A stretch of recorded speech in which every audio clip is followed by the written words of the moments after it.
नमस्कार। आज मैं यहाँ उपस्थित हुआ हूँ RAS प्री के एग्ज़ाम की तैयारी कैसे की जाए। छोटी सी रणनीति बनाई है मैंने अपने स्तर पे। ये आपके लिए कितनी मददगार साबित हो सकती है, आपको खुद को चुनाव करना है, कुछ छोटी चीज़ें काम आ जाए वो आप पकड़ लेना। जो चीज़ें आपको लगता है कि ये हम इस छोटे से समय में नहीं कर पाएंगे, जितना कर सकते हैं आप अपने हिसाब से चुनाव कर सकते हैं। ये मैंने अपने स्तर पर रणनीति बनाई है कि कम 50-55 दिनों में मैं कैसे प्रारंभिक परीक्षा को पास करके मुख्य परीक्षा के लिए एलिजिबल हो सकूं।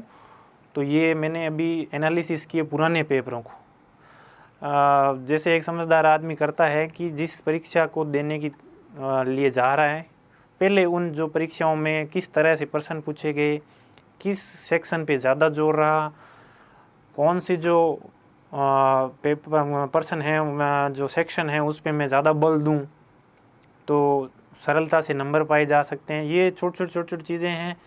तो जो पेपर का एनालिसिस करने के बाद जो मैंने पाया वो मैं आज को आपको बताने के लिए यहाँ उपस्थित हुआ हूँ।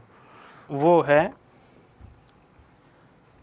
कि रेफरेंस बुक्स, इनमें कुछ गाइड हैं, कुछ मूल बुक्स हैं, कुछ NCERT हैं, कुछ राजस्थान बोर्ड की किताबें हैं।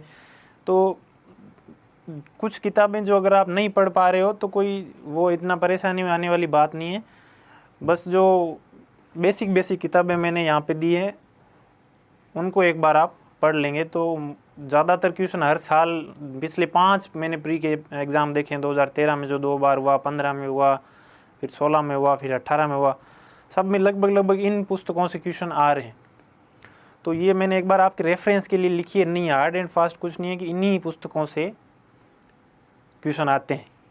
तो एक बार आप ये मुख्य 9 टॉपिक हैं इनके देख लीजिए। राजस्थान जीके में आप राजस्थान बोर्ड की किताबों को पहले रखिए, 8वीं 9वीं 10वीं की जो है 11वीं 12वीं किताबें हैं। उसके बाद में जो अभी एक नई किताब आई है राजस्थान बोर्ड की, ये किताब तो पहले पढ़नी है। सबसे बेसिक दिया हुआ है, ज़्यादातर क्वेश्चन इनमें से आपके कवर हो जाएंगे। फिर आपको लगे कि मैं एक्स्ट्रा पढ़ सकता हूँ, टाइम है, या जो जिन बच्चों ने ये किताबें पहले से पढ़ रखी है तो लक्ष्य राजस्थान तो है ही कि जिसमें लगभग सारा मैटर आ जाता है। तो लक्ष्य राजस्थान के फर्स्ट सेकंड दोनों को आप एक बार देख लें, ताकि राजस्थान के क्वेश्चन राजस्थान जीके में चाहे भूगोल हो, चाहे इतिहास हो, चाहे कला संस्कृति हो, चाहे अर्थव्यवस्था हो, लगभग क्वेश्चन आप करने में सक्षम होंगे। उसके बाद प्राचीन और मध्य भारत के इतिहास ज़्यादा क्वेश्चन नहीं आते हैं। अभी आगे एक और स्लाइड आएगी, उसमें अपन देख लेंगे कि कहाँ से कितने क्वेश्चन आ रहे हैं। इससे ज़्यादा क्वेश्चन नहीं आते हैं। कला संस्कृति के मिला के और आप ये मान लो 7-8 क्वेश्चन हो सकते हैं। तो इसके लिए किरण प्रकाशन की वस्तुनिष्ठ 1 लाइनर किताब आती है। 1 लाइनर होते हैं, फिर आगे आंसर 1 लाइनर, तो वो रट्टा मारने के लिए, या राम शरण शर्मा की जो पुरानी एक NCERT है, इन किताबों पे आप जा सकते हैं। इनसे ये दोनों किताबें इतनी भारी है कि पक्के ही सारे क्वेश्चन इनमें से ही आपके आ जाएंगे। तो जितना पढ़ सकते हैं, मतलब कम पढ़ेंगे तो कम क्वेश्चन कर पाएंगे, सारा पढ़ लेंगे तो सारे कर पाएंगे।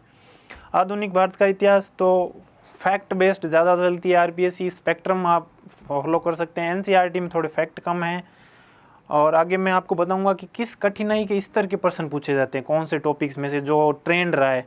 ये नहीं है कि अगली बार भी उसी कठिनाई के स्तर के आएंगे, पर जो एक ट्रेंड मेरे पकड़ में है, मैंने जो लगातार पढ़ाई की और जो मैंने अनुभव से मैंने देखा है, उस ट्रेंड से मैं आगे अगली स्लाइड में आपको बताऊंगा किस कठिनाई के स्तर के आ रहे हैं क्वेश्चन।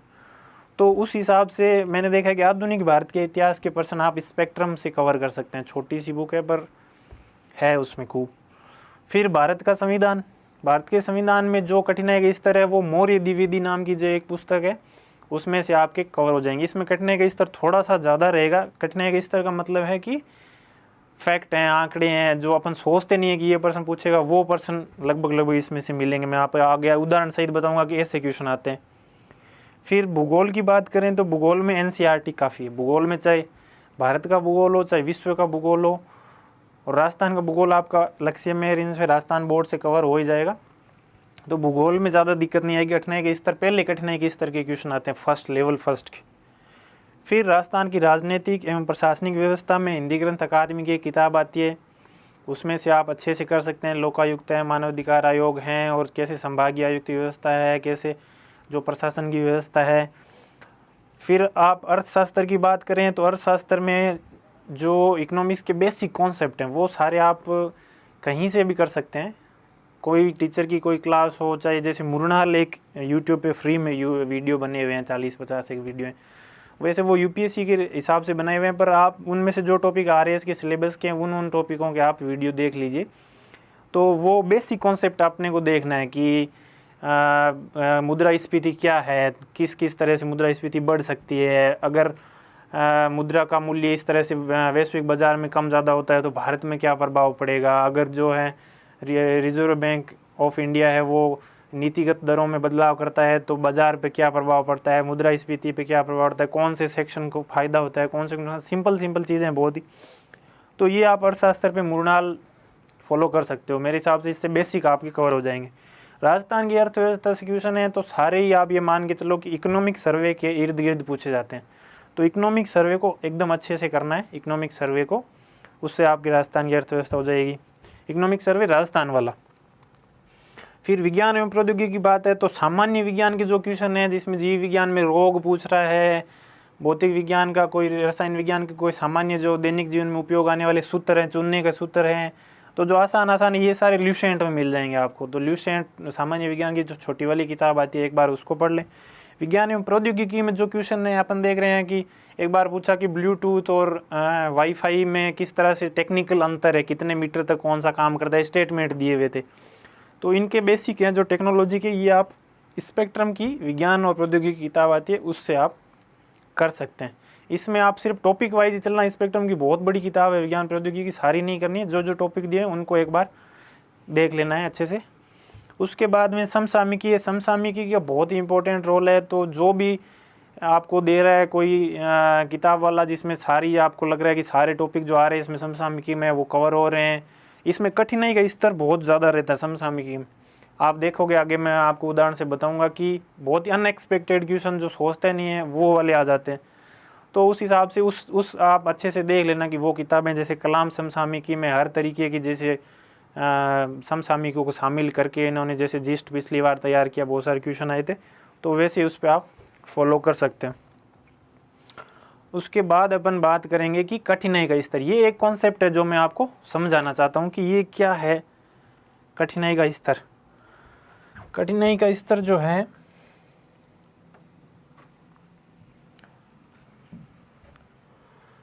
ये मेरा खुद का ही हो सकता है, किसी और ने भी बनाया होगा, पर मैंने खुद ने अपने लेवल पे ये एक एनालिसिस किया है कि किस किस सेक्शन से किस किस प्रकार के क्वेश्चन पूछे जाते हैं।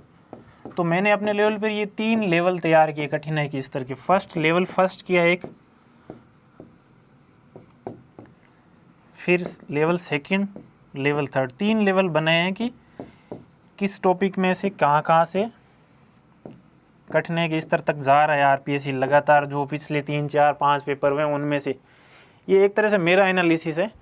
और कम समय बचा हुआ है और आपको लगता है कि मैं समय का सदुपयोग करके पास होने वाले नंबर कैसे ला सकता हूँ, तो आप इस रणनीति पर काम कर सकते हैं। ये कैसे काम करेंगे मैं आपको समझा रहा हूँ अभी आपको। तो ये जो है एक बार इस स्लाइड को अपन देख लेते हैं क्या है ये चीज़। टॉपिक्स के नाम के आगे मैंने लिख दिया है कि मेरे हिसाब से ये किन कठिनाई के लेवल के हैं, जो 3 लेवलों में से किस लेवल का पर्सन आरपीएससी पूछ रही है उस टॉपिक से। अब इस लेवल का क्या मतलब है, ये लेवल का मतलब अपन पहले देख लेते हैं लेवल का मतलब क्या है। तो लेवल फर्स्ट जो मैंने बनाया है वो लेवल फर्स्ट के वो क्वेश्चन है, चाहे किसी भी टॉपिक के हो, बिल्कुल सीधे सपाट पर्सन है, जो बेसिक पर्सन है, छोटे पर्सन है, जिसमें स्टेटमेंट नहीं दिया हुआ है, बिल्कुल जो सिंपल क्वेश्चन है। एग्जांपल के लिए जो अपन देखो इसमें ज्योग्राफी, इंडियन ज्योग्राफी का क्वेश्चन देखते हैं। ये क्वेश्चन आया था, पाल घाट निम्न में से किन के मध्य स्थित है। तो ये साउथ इंडिया की जो कुछ मेन पहाड़ियाँ हैं, इन पर्वत श्रृंखलाओं में 3 अपन जानते हैं कि 3 तरह के घाट बने हैं बस वहाँ पे, क्योंकि घाट कम है वहाँ पे।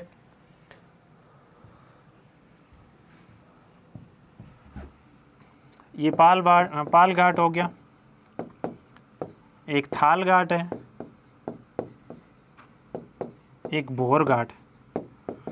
तो 3 में से ये एक क्वेश्चन पूछ लिया, और वो भी सिंपल क्वेश्चन है कि बस ये 4 पहाड़ियाँ हैं तो उनमें से अपन जब याद करते हैं तो पाल घाट किसके बीच है, थाल घाट किसके बीच है, बोर घाट किसके बीच है, या मुंबई से आपको पुणे जाना है तो किस घाट में से निकलना होगा।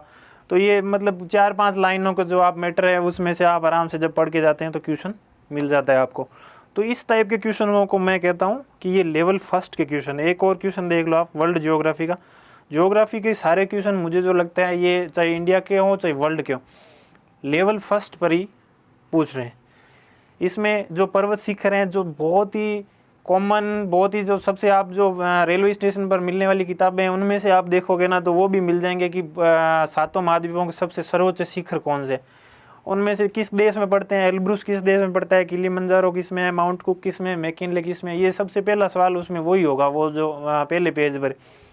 तो ये सारे सवाल जो हैं भूगोल के मैंने देखे हैं कि भारत का भूगोल हो चाहे विश्व का भूगोल हो, लेवल फर्स्ट की जो कठिनाई है उससे आगे नहीं जा रहे हैं अभी तक क्वेश्चन। अब ये अपन गेस ही कर सकते हैं कि इस बार भी इसी पर जाएंगे, अब क्या पता इस बार कितनी कठिनाई पर जाएंगे। उसके बाद में जो है लेवल सेकंड। लेवल सेकंड मतलब किसी भी टॉपिक में जो गुड पर्सन है, बेसिक ऊपर ऊपर पढ़ लिया वो नहीं, उसके नीचे जो आप उदाहरणों को समझ के आ रहे हैं उसमें स्टेटमेंट दे रहे हैं कि मुद्रास्फीति क्या होती है, फिर मुद्रास्फीति के बारे में भारत में आजकल टारगेटेड इन्फ्लेशन की रणनीति बनाई हुई है, टारगेटेड इन्फ्लेशन में कमेटी जो क्या क्या काम कर रही है, 3 मेंबर किसके हैं, 3 मेंबर किसके हैं। और इस तरह से जो क्वेश्चन आते हैं जो थोड़े से अंदर की साइड की अच्छे से समझ रखे हैं टॉपिक, वो लेवल 2 के क्वेश्चन मानता हूँ मैं। और फिर लेवल 3 के क्वेश्चन जो बिल्कुल आंकड़े आधारित, आंकड़े भी वो जो ज़्यादा प्रचलित नहीं है, विशेषकर ये करंट जीके में पूछे जाते हैं अप्रत्याशित क्वेश्चन। जैसे एक बार आपने देखा होगा पूछा कि श्रीलंका के जो उत्तरी प्रांत है उनमें अभी कोई मुख्यमंत्री बना है तो उसका नाम क्या है। या एक बार पिछली बार कोई पूछा कि अमेरिका में किसी कंपनी में कोई लेडी को मैनेजर बनाया है जो भारतीय मूल की है शायद। तो इस तरह के क्वेश्चन करंट जीके में ज़्यादा पूछे जाते हैं। एक जो है ये टॉपिक और था जिसमें लेवल 3 की कठिनाई के प्रश्न पूछे जाते हैं, वो है राजस्थान की राजनीतिक व प्रशासनिक व्यवस्था। तो राजस्थान की राजनीतिक और प्रशासनिक व्यवस्था में जो है कौन से क्वेश्चन है लेवल 3 के, अपन एक एग्जांपल लेते हैं कि जैसे ये आ गया, उच्चतम न्यायालय के निम्नलिखित न्यायाधीशों में से कौन से राजस्थान उच्च न्यायालय में न्यायाधीश नहीं रहे हैं। तो आपको फिर वो पूरी लिस्ट नाम याद करने पड़ेंगे। जैसे एक बार पीछे कोई आरपीएससी के पेपर में था कि आरपीएससी का कौन सा सदस्य है जो राजस्थान का मुख्य सचिव रहा है नहीं रहा है। तो ये सारे जो क्वेश्चन है ना वो इन सदस्यों की नियुक्ति कैसे होती है, हटाने की प्रक्रिया क्या है, उन पे नहीं जाके और बिल्कुल नाम पूछ रहे हैं और जो चीज़ें हैं, तो ये लेवल 3 के मानता हूँ क्योंकि ये अप्रत्याशित होते हैं थोड़े पर्सन। तो इस तरह से मैंने विभाजन कर लिया इन सारे टॉपिकों का, ताकि आप भी पढ़ते टाइम ये ज़रूर ध्यान रखें कि इस टॉपिक से आरपीएससी का ट्रेंड है, लेवल 1 की कठिनाई पर पूछ रहा है तो अपन इसका बेसिक कर जाते हैं, लेवल 2 में पूछ रहा है तो अपन इनके उदाहरण समझ के जाते हैं, लेवल 3 में पूछ रहा है तो फिर जो बिल्कुल जो है आंकड़े जो हैं बिल्कुल याद करने। जैसे करंट जीके में इस बार अपन गेस कर रहे हैं कि आरपीएससी का ट्रेंड अगर लेवल 3 का है तो टोक्यो ओलंपिक का तो नहीं पूछेगा तो टोक्यो पैरा ओलंपिक में जैसे पूछ सकता है कि मान लो किसी ने कोई मेडल जीता तो उसने, जैसे मान लो किसी ने भाला फेंक में सुंदर गुजर ने अगर जीत लिया और उसका भाला कितने मीटर पे गया, 10 पूछ के ऑप्शन दे सकता है। ऐसे क्वेश्चन आए हुए हैं आरपीएससी। तो पहले से ही अपन तैयार रहें, वो तैयारी करते थे, जिससे क्या कि अपने समय की जो कम समय मिला है उसकी बचत हो जाए अपने। इसलिए जो है लेवल का मैंने जो विभाजन किया है वो ये है, मैंने अपने स्तर से विभाजन किया है ये कि राजस्थान जीके के जितने भी क्वेश्चन हैं, चाहे इतिहास हैं, कला संस्कृति हैं, चाहे भूगोल है, चाहे राजस्थान में अर्थव्यवस्था को थोड़ा सा छोड़ देते हैं, वो इकोनॉमिक सर्वे के आसपास चलता है। तो ये सारे लेवल 2 के क्वेश्चन, लेवल 2 के क्वेश्चन का एक एग्जांपल भी अपने पास राजस्थान जीके का, तो वो है राजस्थान जीके का एग्जांपल नहीं है इसमें अपने पास। लेवल 2 के 2 क्वेश्चन हैं जो पॉलिटी के आसपास हैं, तो अपन देख लेते हैं। जैसे एक पूछा कि निम्न में से भारत सरकार अधिनियम 1919 के बारे में असत्य कथन को चिन्हित कीजिए। तो असत्य कथन को फिर अपने को स्टेटमेंट देगा, तो क्या करेंगे अपने इन चारों में से अगर एक भी अपना मिस हो रहा है ना तो फिर समस्या हो जाएगी, फिर कंफ्यूज हो गए, फिर क्वेश्चन गलत होगा। तो ये है तो बहुत आसान। भारत सरकार अधिनियम 1919, 1909, 1935 ये तो अपन लगभग याद करते हैं, 5-7 बेसिक फीचर इनके याद रख के जाते हैं, पर इनमें नाम कंफ्यूज करने की कोशिश कर रहे हैं। यहाँ पे ये अधिनियम मार्ले मिंटो सुधार अधिनियम के नाम से भी जाना जाता है, जबकि ये अपने को पता है मार्ले मिंटो 1909 में था, और 1919 में जो अधिनियम आया है मोंटेग्यू चेम्सफोर्ड अधिनियम कहते थे अपन इसको। तो ये एक हो गया। इसके बाद में जैसे अपन देखेंगे कि लेवल 2 के क्वेश्चन इस टाइप के भी हैं कि भारत के नियंत्रक एवं महालेखा परीक्षक को उसके पद से हटाए जाने की प्रक्रिया निम्नलिखित में से किसके समान है। तो प्रक्रिया में लोकसभा अध्यक्ष की प्रक्रिया, महान्यायवादी की प्रक्रिया, फिर उच्चतम न्यायालय के न्यायाधीश की, फिर संघ लोक सेवा अध्यक्ष की।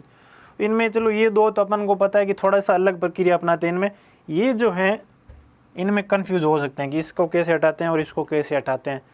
फिर इनके और इनके संविधान में लिखा भी ऐसा ही गया है कि ये उच्चतम न्यायालय के न्यायाधीश को हटाने की प्रक्रिया की समान प्रक्रिया होगी, इसके लिए अलग से कोई प्रक्रिया नहीं लिखी, बस ये वर्ड लिखा हुआ है। तो इस तरह से थोड़ा सा अंदर जाके अपने को अच्छे से लेवल 2 में अवधारणाओं को समझना है। तो ये लेवल 1, 2, 3 का जो मैंने विभाजन किया है, इनके एग्जाम्पल भी मैंने आपको बता दिए कि इस टाइप के एग्जाम्पल के क्वेश्चन आते हैं। लेवल 3 का भी मैं आपको बताऊंगा। ये टॉपिक एक बार आप देख लो कि किस तरह से किस लेवल टॉपिक में पूछे जा रहे हैं। तो 3 के सिर्फ 2 ये मेरे हिसाब से राजस्थान की राजनीतिक और प्रशासनिक व्यवस्था, आगे कोई एग्जाम्पल आएगा तो बताऊंगा मैं, और समसामयिकी में लेवल 3 के जरूर ही पूछे जाते हैं हर साल। आरपीएससी का ये ट्रेंड है, आरएस की परीक्षा में करंट जी के लेवल 3 की कठिनाई का ही पूछेगा। विज्ञान प्रौद्योगिकी का बिल्कुल सिंपल पर्सन आप देख लोगे। तो ये सारा हो गया। उसके बाद अपन देख लेते हैं कि क्वेश्चन कहाँ से कितने आ रहे हैं, एक ये भी एनालिसिस है अपना। तो भूगोल है, भूगोल में 13 में 27 क्वेश्चन पूछे गए, फिर 13 का जो दोबारा पेपर हुआ 28, फिर 22, फिर 20, तो 20-25 क्वेश्चन भूगोल। इतिहास से 20-25 क्वेश्चन, राज्य व्यवस्था से 20-25, अर्थव्यवस्था से थोड़े से कम पहले पूछते थे, और 18 वाले में वापस 20-21 क्वेश्चन हो गए।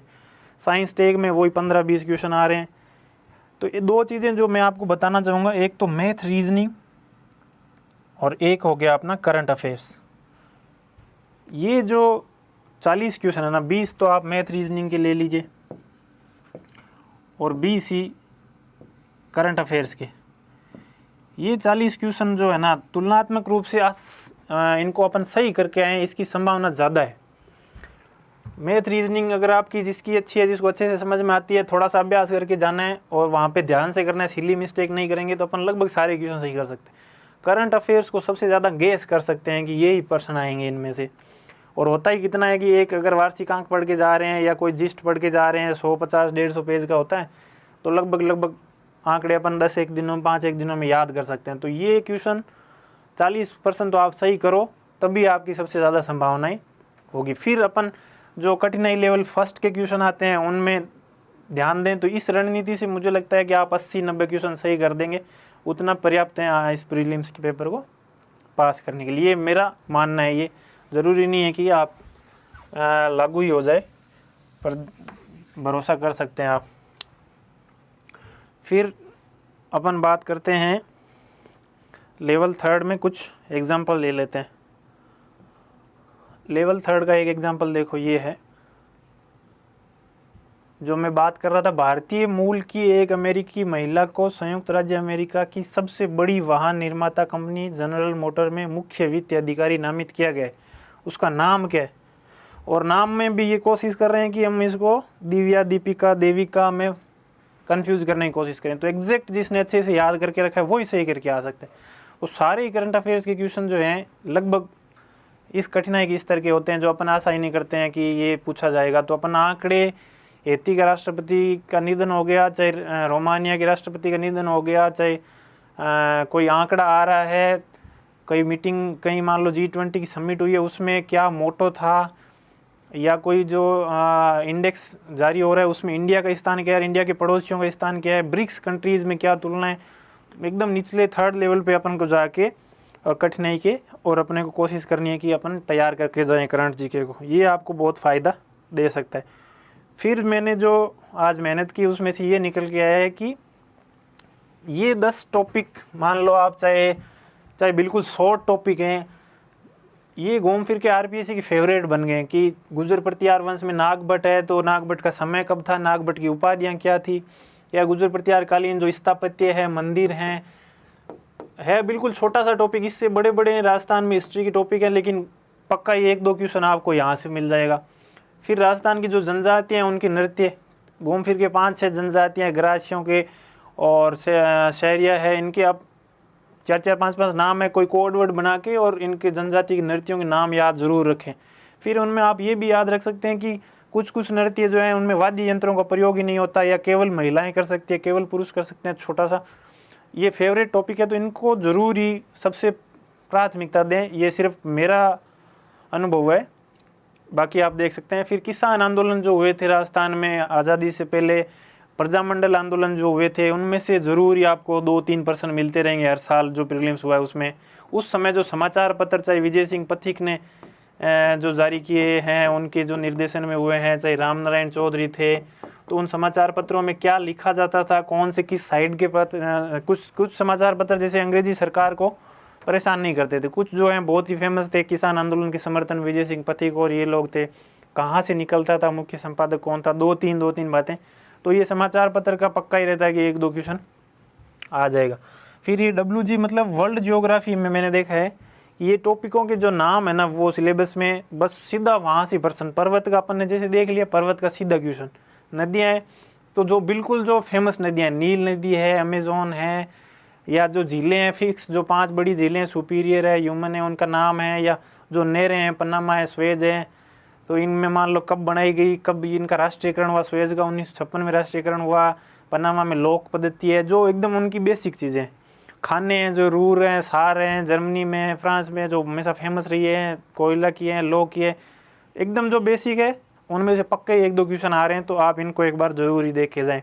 अधिनियम और कोई देखें नहीं देखें, आप वहाँ से शुरू हो जाएंगे। अगर आप 1813 और 1833, 1858, 1861 उनको एक बार अगर समय नहीं मिले तो छोड़ें। ये 1909, 19 और 35 तीनों में क्या बेसिक बातें थी, अच्छे से समझ के कन्फ्यूज़ नहीं हो कि प्रांतीय विषयों को कब अलग किया गया, विधान परिषदें कब लागू की गई, अच्छे से इनको करके जाएं। उसके बाद में आ गया राजस्थान में कुछ आयोग है, राजस्थान सूचना आयोग है, राजस्थान महिला आयोग है, राजस्थान मानवाधिकार आयोग है। तो इन आयोगों की संरचना, कितने इनमें सदस्य नियुक्त किए जा सकते हैं, क्या उनकी प्रक्रिया है, क्या हटाने की प्रक्रिया है, पहला अध्यक्ष कौन था, ये जो 5-7 का आप इनका नोट्स बना लें, चाहे कि इस राजस्थान सूचना आयोग में ये जो 7-8 पॉइंट है, ये आपके फिर मेंस वाले टाइम भी काम आ सकते हैं बुलेट पॉइंट्स के रूप में। इनको ज़रूर ही करके जाएं, हर साल 1-2% इन पे आ रहे हैं।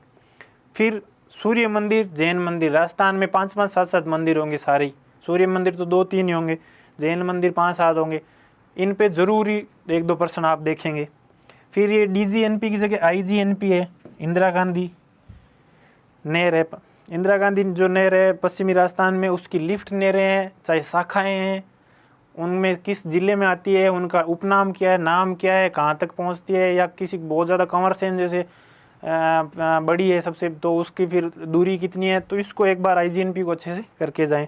फिर थर्मल पावर प्लांट है, तो इनमें से ज़रूर पर्सन सूरतगढ़, कोटा, छबड़ा नया बना है, किस कौन सा सुपर बन गया, सुपर किसको कहते हैं, 8-10 लाइनें इसकी बनेगी। तो ये 10 जो टॉपिक है मैंने देखे हैं कॉमन है, ये आरपीएससी की बड़ी फेवरेट टॉपिक है, तो आपको ज़रूर जो है, मेरे को विश्वास है इनमें से 15-20% जो है मिल जाएंगे। वैसे मैं इनके 1 लाइनर जो मेरे हिसाब से हो सकते हैं, मैं तैयार भी कर रहा हूँ, थोड़े दिनों में आप तक पहुँच भी सकते हैं। उनमें से मेरी उम्मीद है कि 25 क्वेश्चन आपको आरपीएससी के पेपर में मिल जाएंगे। इनको मतलब आप एक्सपेक्ट कर सकते हो।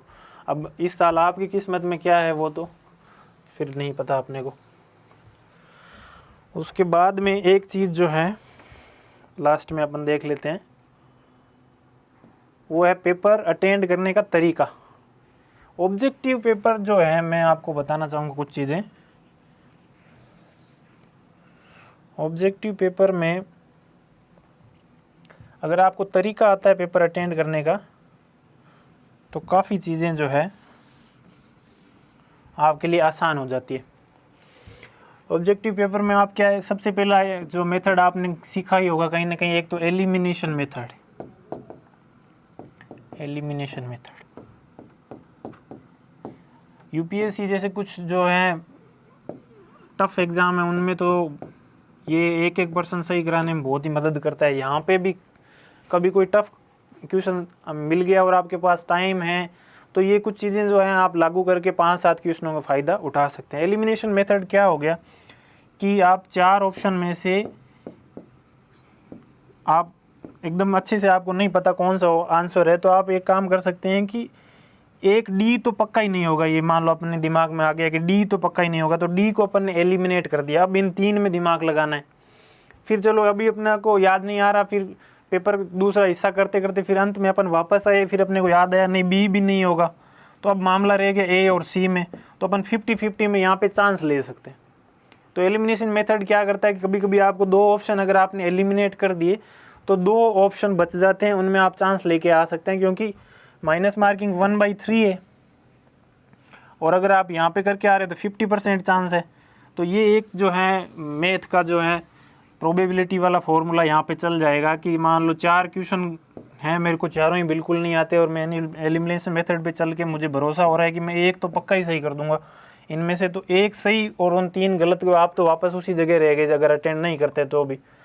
और अगर इनमें से एक से थोड़ा सा ज़्यादा 2 सही हो गया तो आपको 1% का सीधा फ़ायदा हो गया। तो एक तो आप इस मेथड पे ज़रूर भरोसा करिए जब आपको लगता है कि आप जो है कट ऑफ के आसपास घूम रहे हैं और कुछ 2-5% और सही हो जाएं जो बिल्कुल ही आपको आते ही नहीं है, थोड़ा थोड़ा आप 1-2 ऑप्शन को एलिमिनेट कर सकते हैं, तो एलिमिनेशन पर ज़रूर जाए।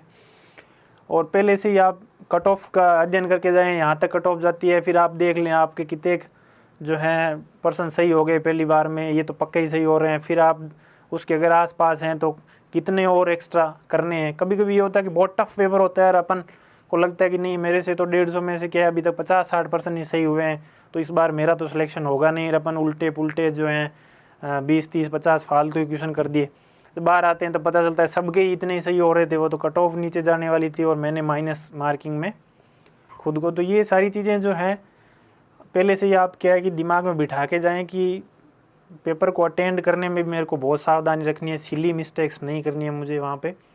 तो ये छोटी छोटी चीज़ों का एक अलग से बड़ा वीडियो बन सकता है कि कैसे पेपर अटेंड करें और जो है क्या मानसिकता होनी चाहिए, ये चीज़ों पर अपन फिर कभी बात करेंगे।